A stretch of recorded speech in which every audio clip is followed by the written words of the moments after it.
সকালে ঘুম থেকে উঠতে আমার অনেক দেরি হয়ে গেছে, তাই ঘুম থেকে উঠে একটা ডাব খেয়ে আমি ডিউটি বেরিয়ে পড়লাম।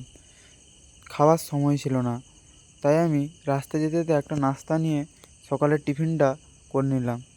এরপর আমি চলে গেলাম ডিউটিতে। দুপুরে বেরিয়ে প্রথমে একটা পেপসি খেয়ে নিলাম, তারপর চলে গেলাম দুপুরের লাঞ্চ করতে। দুপুরের লাঞ্চটা পরেটা দিয়ে সেরে রাতে যখন ডিউটি থেকে বাড়ি ফিরছিলাম, বাড়ি এসে দেখি বাবা নিয়ে এসছে ডিবাপির বিরিয়ানি। এটা ব্যারাকপুরে খুব বড় দোকান। আমি ডিবাপির বিরিয়ানিটা টেস্ট করার জন্য প্রথমে থালায় ঢেলে নিলাম।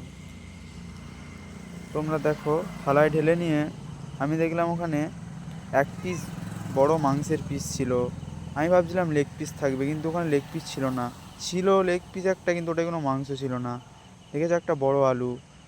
আমি ওটা টেস্ট করলাম, টেস্টটা কিন্তু দারুণ ছিল।